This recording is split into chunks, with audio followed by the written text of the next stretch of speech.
فيلمنا كيبدا مع جو في الوقت الخدمه يمشي عند صاحبو يعلمو باللي جاي عاصفه وخاصو يرد البال ونصحو انه يبات وحتى الصباح هادي يقدر انه يمشي. لكن صاحبو كان مصر قالو يمشي بكري احسن.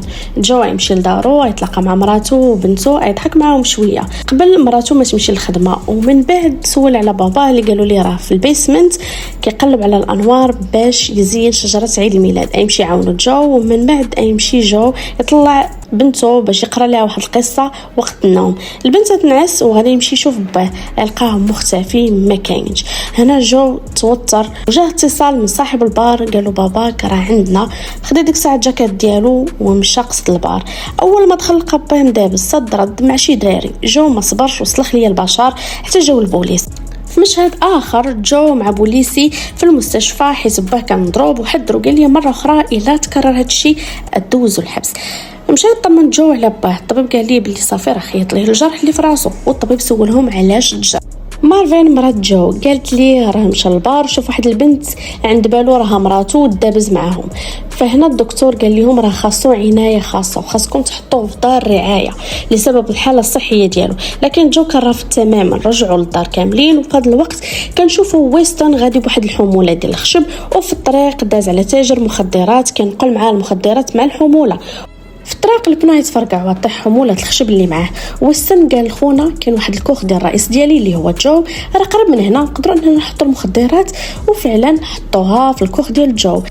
اتصلوا بكاسين رئيس العصابه اقول له بلي ويستن تفرقعت ليه البنو وطاحت الحموله والبضاعه حطوها في بلاصه مامنه حتى يرجعوا ليها في الصباح. ثاني يوم جو كان محضر لباه مفاجاه يمشيو للكوخ باش يخملوه حيت باه عيان من الدابزه ديال البارح. ركبوا الطوموبيل ومشاو نيشان للكوخ. في نفس الوقت الرئيس كاسيان كان مشى لواحد لوطيل اللي نازل فيه ويستون وصاحبه باش يمشيو ياخذوا البضاعه من الكوخ. جو كان في الكوخ مع باه وبقى كيسولو على الندابزه ديال البارح لانه نسى تماما شنو وقع. قال لي باللي انت شديتي في ديال شي بنت وعند بالها مراتك وبغيتيها تمشي معاك وهنا غادي يضربوك الناس اللي كانوا معاها. والطبيب راه قال باللي خاصك رعايه خاصه. انا با طلع لي الدم وكعا وقال لي انا ماشي في اخر العمر ديالي نمشي لدار الرعايه اللي هي عندنا حنا دار العجازه وباللي من كان صغير ما داش باه لدار الرعايه. كاسين ورباعته وصلوا الكوخ لقاو واحد البار اللي على برا مسدوده وقال لهم ويستن ان جو يمكن جا للكوخ ولازم انه يتكلم معاه في الاول. لكن كاسين طلب من رجالو يطلعوا السلاح ويتفرقوا باش ياخذوا بضاعتهم ان هاد الناس راه ما معاهمش اللعب. في هذا الوقت جو كيلقى في القبو ديال الكوخ صاك ديال الكوكايين وباه لاحظ ان الباب مهرس من على برا. شارت بنت جو دخلت للكوخ وتفاجئ باها حيت كانت مخبيه ليه في الكوفر. هنا جو قرر انه ياخذ باه وبنته للدار لان القضيه حامضه. ركبوا الطوموبيل وفي الطريق غادي يلقاو واحد الغزال اللي خرج ليهم من على الطريق فجأة وعرف باللي شي حد مراقبهم. وهنا غادي يضطر انه يرجعهم للكوخ مره اخرى وعطى باه السلاح باش يدافع على راسو. وجو قلب على الراديو باش يطلب المساعده لكن الارسال كان ضعيف. باه عطاه البندقيه وقال له راه ويستن حتى هو راه معاهم. جو قال باه نمشي نتكلم معاهم. قالوا لا ما تخرج الا خرجتي راه يصفوك. جو خرج ومعه الصاك ومشى لعندهم وعطاه ليهم. لكن ملي قلبوا الصاك كيلقاو فقط نصف البضاعه وقال لهم الا قتلتوني الرجال ديالي غادي يحرقوا النص الباقي ديال البضاعه. عطيهم رونديفو في المدينه بعد نص ساعه يعطيهم الباقي. لكن رئيس العصابه رفض وصفها لويستن قال له الا بغيتي نهار كيدوز على خير غادي تجيب الباقي ديال البضاعه. جو دخل عند باه وقال لي الا عطيتهم النص الاخر ولدي راه غادي يصفونا كاملين وخاصك تخرج شارلوت تهرب لشي بلاصه اللي مامنه. جو لاح واحد الصاك حلو واحد من العصابه فكيلقاه في غير نونوسات ومنين قرب الباب هنا جو تيرا فيه بواحد القوس نيشان المخ. جو خرج بنته وكاسين تبعوه حتى في شي بلاصه اللي عاليه وطلب منها انها تقلب فيها على الريزو وطلب مساعده من ماماها. كاسين منين تبع جو توضروا وعرفوا باللي ربما يكون رجع للدار. واحد من العصابه غادي يطلع للفوق لواحد البلاصه اللي عاليه باش يقدر يشوف اي حركه كانت وكان في دو سلاح. هنا غادي يبان ليه جو راجع وبدا كيتيري فيه. بان ليه جو طاح ومشى باش يكمل عليه. هنا غادي يلقى واحد الصاك حدا البلاصه اللي كان طايح فيها جو وغادي يقلبها ما يلقى فيها حتى شي حاجه.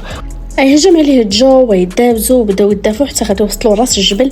واحد فيهم يطيح فوق الصخر وجو يطيح في الماء. هذا الوقت كانت شارلوت كتقاوم تطلع واتصل بامها وخبراتها بكل شيء ودارت معها البلاصه فين يتلقاو. ومارفين بدورها اتصلت بالشرطه وعلماتهم. كاسيان في ذاك الوقت لقى ساعه ديال شارلوت طايحه وطلب من رجالو يقلبوا عليها. جو خرج من الماء وحاول انه يطلع للجبل اللي طاح منه ومشى للطوموبيل ديالو وسمعهم كيهضروا في اللاسلكي. ضرب لهم البنو ومشى في حاله. واحد من العصابه غادي يدخل الكوخ ساعه صفاها ليه الاب ديال جو كان هربان منهم. منين لقى واحد في الرجال طلع فوق الشجره وتلاح عليه لكن كاسيان قشعو وبدا كيضربو بالرصاص. جو غادي يرجع للكوخ وهنا العصابه بداو كيتشيريو فيه كاملين في الكوخ بعشوائيه باش لا كان شي واحد لداخل كلشي يتصفى يسترجعوا البضاعه اللي كاينه لداخل.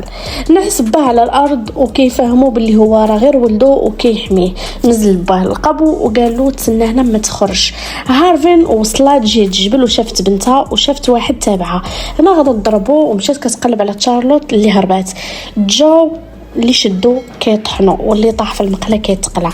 شارلوت هربانه وخرجت للطريق ولقات البوليس وقالت لهم باللي امها تابعه واحد وركبت معاهم ومشات توريهم الطريق. كاسيان دخل القبو وشد باد جو وخرجوا لبرة الكوخ وهنا غادي يقتلوا قدام ولده. جو كان مصدوم حيت باه مات بهذه الطريقه البشعه. اما كاسيان فغادي يدخل الكوخ يقلب على باقي البضاعه.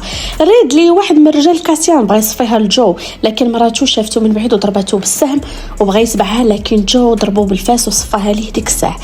كاسيان خدا الصاك ولقى قدامه رجل شرطه قتلوه وهرب. جو مشى يقلب على العده ديالو اللي كاينه في القبو وتبع كاسيان ودار ليه الفخ الاول وقدر ياخذ منه الصاك. لكن كاسيان ضارب مع جو وقال لي غادي نقتل مراتك وبنتك كيف ما قتلت باك.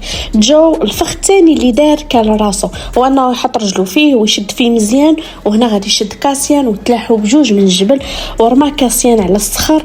والوقت اللي الفخ باقي شاد ليه في رجلو يطلع من الجبل وغادي يلقى مراته وبنته كيتسناو ومخلوعين عليه.